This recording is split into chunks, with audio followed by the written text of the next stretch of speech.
안녕하세요. 우리가 마태복음 41번째까지 생각을 해봤습니다. 오늘은 마태복음이 아닌 욥기 해석을 어떻게 할 것인가 하는 문제를 막간을 이용해서 생각해 보고자 합니다. 많은 분들이 인터넷에 욥기 해석에 대해서 이렇게 해야 된다 혹은 저렇게 해야 된다 많은 설명을 해 놓으셨습니다. 하나님께서는 욥기서라고 하는 이 말씀을 하나 기록해 놓으셨는데 이것을 해석하는 사람이 열이면 열 각기 다른 주장을 하고 있습니다. 이렇게 많은 분들이 해석에 대해서 말씀을 하고자 하는데 저도 그 중에 하나 끼워보고자 합니다. 끼워봐도 괜찮을 듯 싶습니다. 각기 주장이 다르니 정답이 있을 것 같기도 하지만 반면에 정답이 없는 듯 합니다. 기왕 그럴 바에 저도 평소에 생각해 보던 것을 말씀드리고자 합니다. 자, 그러면 원고를 보도록 하겠습니다. 욥기 해석을 어떻게 할 것인가? 먼저 언어를 사용하는 존재의 그 등장에 대해서 살펴보고자 합니다. 먼저 살펴볼 것은 사탄이죠. 사탄이 하나님께 이와 같이 말씀을 드렸죠. 이제 주의 손을 펴서 그의 욥의 모든 소유물을 치소서. 그리하면 틀림없이 주를 향하여 욕하지 않겠나이까. 그래서 하나님께서는 그의 소유물을 다 내 손에 맡겨놓으라. 다만 그의 몸에는 손을 대지 말라. 이렇게 말씀을 하셨습니다. 어떻게 보면 하나님은 가만히 계시는데 욥이 하나님께 이렇게 한번 해보시는 게 어떻겠습니까? 그래서 하나님은 사탄의 말을 따라서 그래 그게 좋겠다 한번 해보자 이렇게 하신 듯 오해할 수도 있습니다만은 하나님께서 언제 아무 계획도 없고 뜻도 없는데 사탄이 와서 이렇게 하는 게 어떻겠습니까? 저렇게 하는 게 좋지 않겠습니까? 할 때에 그래 네 말대로 한번 해보자 이렇게 하신 적이 있을까? 성경 전체를 놓고 보면 그런 사례는 없는 듯합니다. 그러니까 사탄의 충동으로 인하여 하나님이 욥을 시험했다. 이 말은 해석 자체가 아니라고 봅니다. 자, 그 다음에 등장인물들 보면은 욥의 친구들이 나오죠. 욥의 친구들이 욥에게 찾아와서 일제히 소리질러 울면서 각기 자기 겉옷을 찢고 하늘을 향하여 티끌을 날려 자기 머리에 뿌리고 밤낮 7일 동안 그와 함께 땅에 앉았으나 욥의 고통이 심함을 보므로 그에게 한마디도 말하는 자가 없었더라. 그때 이제 욥이 자기의 당한 고난을 이제 말하기 시작을 합니다. 그러자 욥의 친구들이 이와 같이 말을 하지요. 요약을 해보면은 내 자녀들이 주께 죄를 지었으므로 주께서 그들을 그 죄에 버려 두셨다. 이렇게 이야기합니다. 그래서 아기는 빛이 꺼지고 그 곁에는 재앙이 기다릴 것이며 질병이 그의 피부를 삼킬 것이다. 그러니까 욥의 친구 중에 하나 빌닷은 너와 너의 자녀들이 죄를 진 것 아니냐. 그래서 네가 병들고 너의 자녀들이 죽고 그리고 모든 재산이 다 이렇게 파멸의 재앙에 빠지게 된 것 아니냐. 이렇게 정죄합니다. 소발이라고 하는 친구도 내 손에 죄악이 있거든 멀리 버리라. 불의가 내 장막에 있지 못하게 하라. 악인이 이긴다는 자랑도 잠시뿐이요 자기 똥처럼 영원히 망할 것이다. 악인이 망한다. 네가 지금 망하게 된 것은 너 악인 아니냐 하고 정죄하는 것입니다. 세 번째 친구 엘리바스가 이제 나와서 하는 얘기가 생각하여 보라. 죄 없이 망한 자가 누구냐? 죄 없이 망한 자가 누구냐? 정직한 자의 끊어짐이 어디 있는가? 악을 밭갈고 독을 뿌리는 자는 그대로 거두나니 다 하나님의 이 기운에 멸망하고 곶금에 사라지느니라. 너의 죄악이 내 입을 가르치나니 너가 간사한 자의 혀를 첨초하는구나. 이렇게 네가 망한 것은 그동안 악을 밭갈고 독을 뿌려서 그대로 거둔 것 아니냐. 이렇게 욥을 정죄합니다. 이게 욥의 친구들이죠. 욥을 이제 죄인으로 보면서 정죄하는 게 친구들입니다. 그 다음에 이제 욥이 나오죠. 욥은 탄식하지요. 내가 앓는 소리는 물이 쏟아지는 소리 같다 하면서 내가 하나님께 아뢰리니 나를 정죄하지 마옵시고 무슨 까닭으로 나와 더불어 변론하시는지 내게 알게 하옵소서. 나의 허물을 찾으시며 나의 죄를 들춰내시니까 내 죄가 어디가 있나이까. 이렇게 하나님께 말씀을 드리는 겁니다. 친구들이 자꾸 와서 너가 죄가 있기 때문에 너가 이와 같이 재난을 받은 게 아니냐, 재앙을 받은 게 아니냐. 자, 하나님, 내가 무슨 죄를 지었습니까? 하는 뜻이죠. 그러면서 오직 내게 두 가지 일을 행하지 마옵소서. 하나는 주의 손을 내게 대지 마시오며 주께서 나한테 손 대지 마십시오. 내가 무슨 잘못이 있습니까? 왜 납니까? 주의 위엄으로 나를 두렵게 하지 마십시오. 나의 죄악이 얼마나 많으니까 나의 허물과 죄를 내게 알게 하소서. 내가 무슨 죄가 있다고, 내가 무슨 잘못을 했다고 주께서 내게 이렇게 손을 대십니까? 주께서 어찌하여 얼굴을 가리시고 나를 주의 원수로 여기시나이까? 자, 아시지 않습니까? 부르짖는 빈민과 도와줄 자 없는 고아를 내가 건졌고 망하게 된 자도 나를 위하여 복을 빌었고 과부의 마음이 나로 말미암아 기뻐 노래하였습니다. 내가 과부를 도와주지 않았습니까? 내가 의를 옷으로 삼아 입었고 나의 정의는 겉옷과 모자 같았다. 나는 항상 의와 정의를 걸치고 산 사람이 아닙니까? 나는 맹인의 눈도 되고 다리 저는 사람의 발도 되고 빈궁한 자의 아버지도 되며 내가 모르는 사람의 송사를 돌보아 주었고 불의한 자의 턱뼈를 부수고 노획한 물건을 그 이새에서 빼어 내었나이다. 하나님 보시지 않았습니까? 이런 얘기입니다.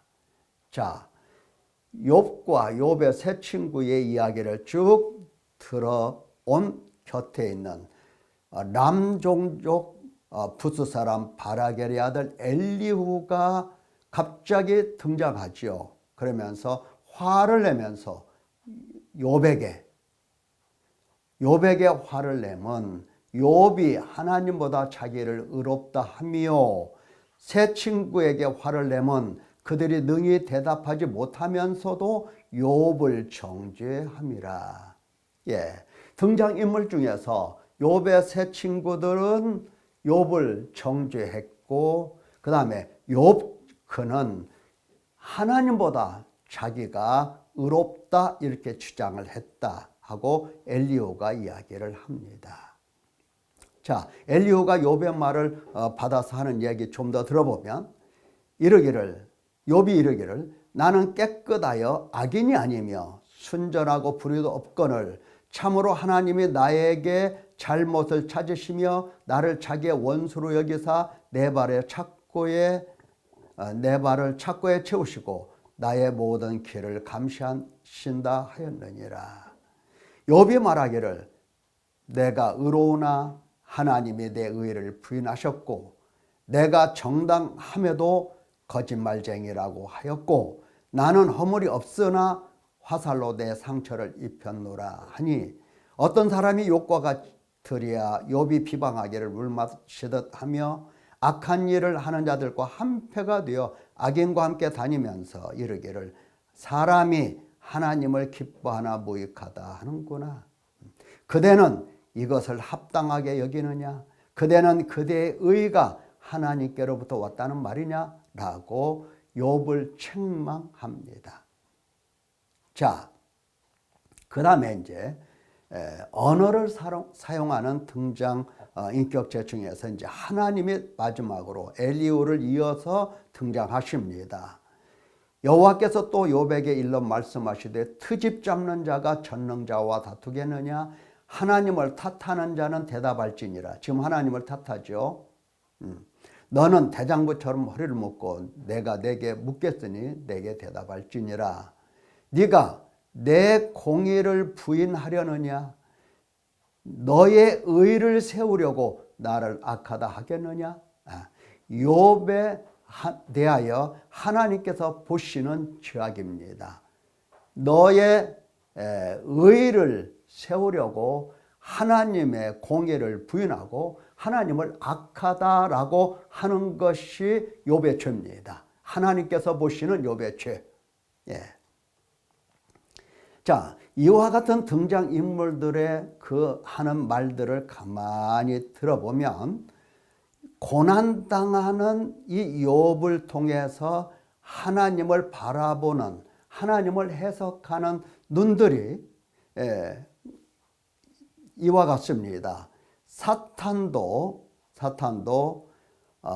여호와께 대답하여 이르되 욥이 어찌 까닭 없이 하나님을 경외하리까?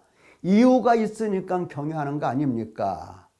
사탄도 인과론적으로 하나님에 대해서 해석을 합니다.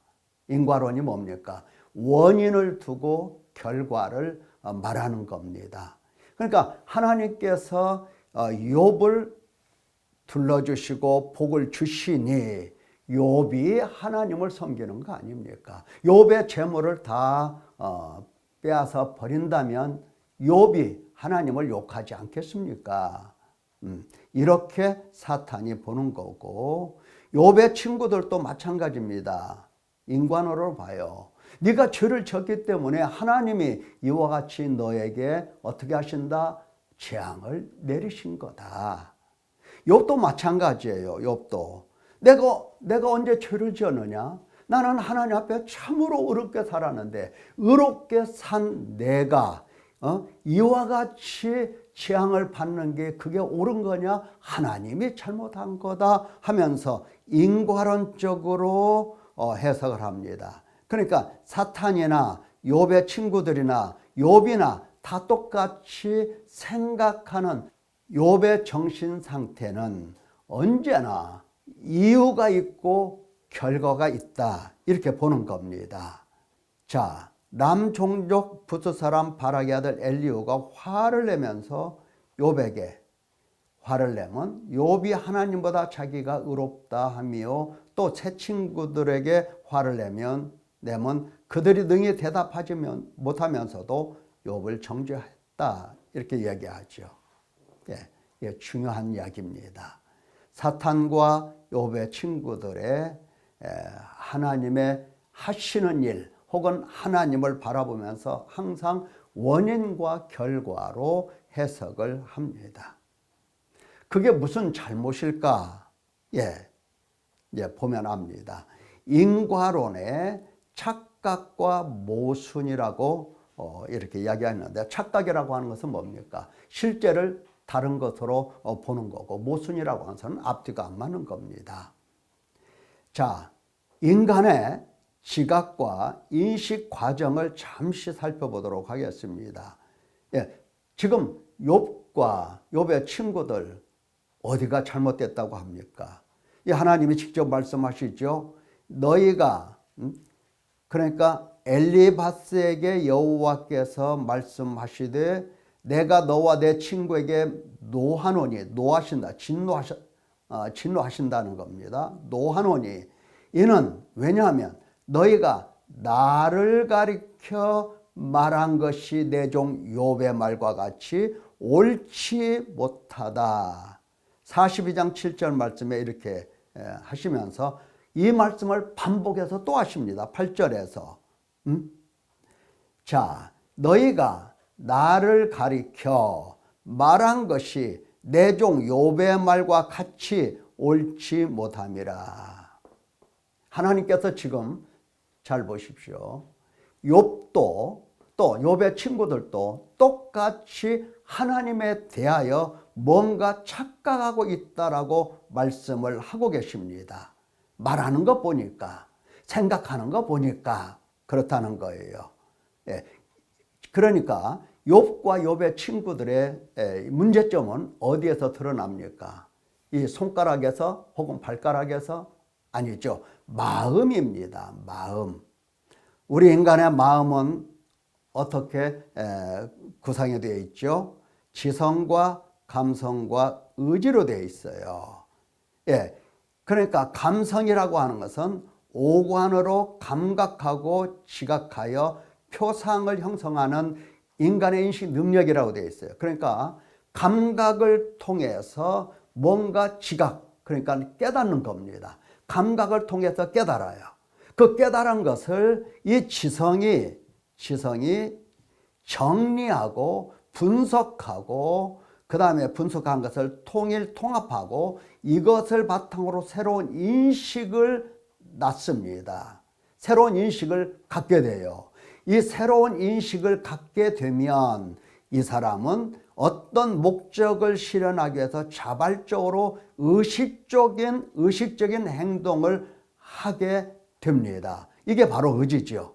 인간의 마음은 이렇게 되어 있어요. 그런데 지금 하나님께서 이 욥과 욥의 세 친구들을 보면서 나를 가리켜 말한 것, 그러니까 감성과 지성과 이 의지가 무언가 착각을 하고 있고 뭔가 앞뒤가 안 맞는다라고 보시는 겁니다. 예, 선지자들은 인간의 마음을 완전하게 부패한 것으로 봤습니다. 그러니까 감성도 부패했고 그래서 제 기능을 감당하지 못합니다. 지성도 부패했어요. 제 기능이 안 나오는 겁니다. 의지도 부패해서 제 기능을 발휘할 수가 없어요.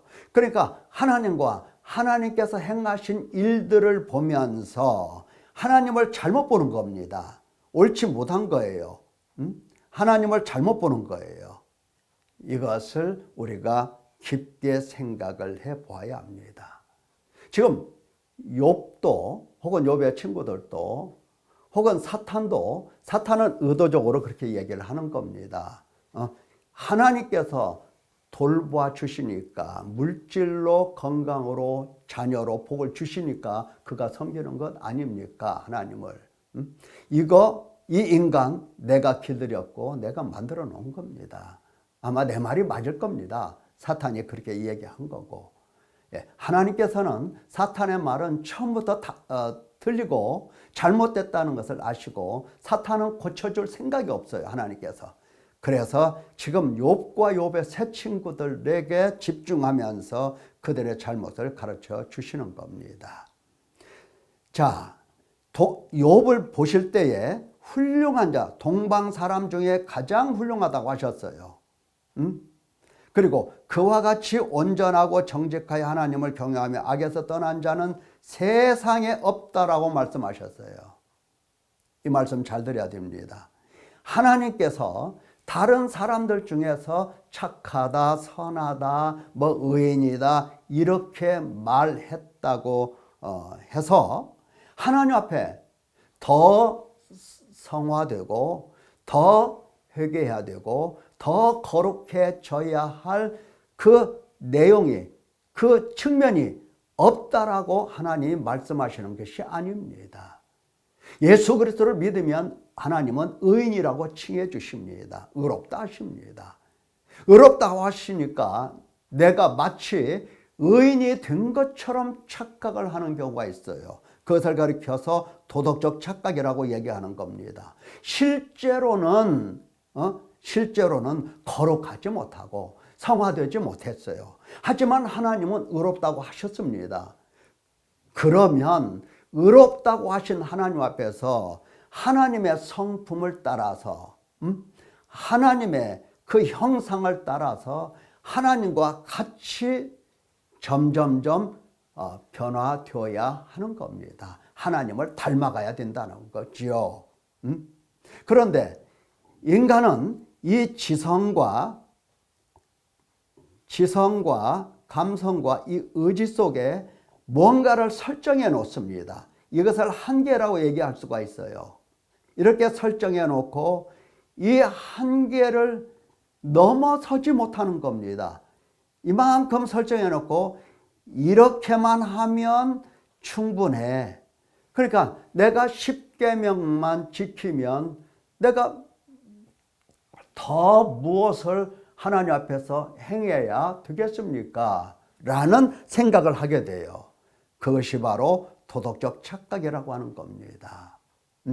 그 부자 청년에게 예수님 하신 말씀이에요. 잘했다. 계명을 지킨 것 잘했다. 하지만 한 가지 부족한 것 있다. 뭐냐? 너의 모든 것을 팔아 가난한 자들에게 나눠주고 그리고 와서 나를 좇으라. 그게 영생을 추구하는 사람의 모습이다. 주님 설명을 해 주셨습니다. 도덕적 착각이라고 하는 것은 이렇게 지성 속에 뭔가 법을 하나 만들어 놓고 이 경계를 넘어서지 못하는 겁니다. 하나님께서 훌륭하다고 하니까 진짜 훌륭한 줄 알아요. 아닙니다. 옳지 못하다고 하시잖아요. 아무리 훌륭하다 말씀해 주셔도 하나님 앞에서는 옳지 못한 것이 있는 겁니다. 자, 하나님께서 지금 욥에게 시련이라고 하는 문제를 주셨습니다. 이것은 사탄이 충동하기 때문에 그에게 시련 주신 게 아니고 하나님께서 욥에게 이 시련을 통해서 지금 뭔가를 깨끗하게 더욱더 깨끗하게 거룩하게 하시려고 작정하셨던 겁니다. 원래부터요. 원래부터. 그래서 욥은 이 시련을 보고 하나님 앞에 데려갈 게 아니라 내가 하나님 이렇게 법을 다 지켜내지 않았습니까? 근데 내가 잘못한 게 뭐 있고 내가 왜 시련을 받아야 됩니까? 이렇게 할 것이 아니라 시련을 주신 하나님 앞에서 이 시련이 하나님의 사랑의 표현이다라고 하는 것을 받아들이지 않았던 겁니다. 무엇이? 그의 지성과 감성과 의지가 이 하나님의 사랑, 어떤 사랑? 깨끗하게 양심을 죽은 행실에서 깨끗하게 하실 하나님. 그래서 시련을 주시고 환난과 핍박과 공고, 칼과 위험 이런 것을 주시는 하나님이심을 그가 바라보지 못했던 겁니다.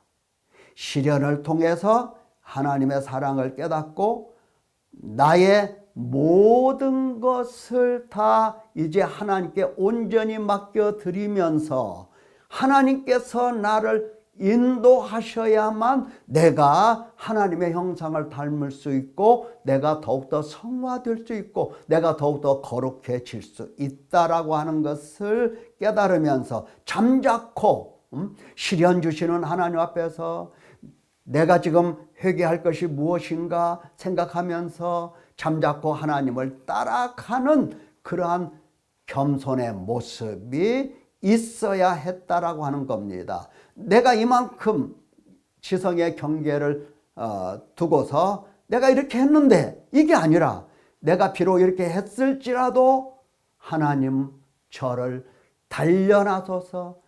환난은 인내를, 인내는 연단은 소망을 가져오잖아요. 그러니까 나를 연단하소서. 하나님의 사랑의 손길을 오늘 또 제가 봅니다. 이 시련 속에서 하나님의 사랑을 봅니다 하면서 하나님이 내가 스스로 깨끗하게 할 수 없다는 것을 깨닫고 하나님 손이 나로 하여금 내 심연에, 내 존재 내면 심층에 들어있는 드러나지 않은 죄들을 보여주시고 나로 하여금 회개하게 하시고, 나로 하여금 깨끗하게 양심과 행실에서 깨끗하게 하실 하나님을 잠자코 바라보면서 따라가는 것입니다. 보십시오. 지금 욥과 욥의 친구들이 욥기에서 거의 전반을 아우르면서 지금 주고받고 서로 토론을 계속하고 있습니다. 싸우는 거죠. 그러면서도 내가 어떠한 사람이고 내 시각이 지금 어디에 고정되어 있는가, 이것을 찾아내지 못하고 있는 겁니다. 도덕적 착각을 하고 있는 겁니다. 본인은 선하다고 얘기하는 겁니다.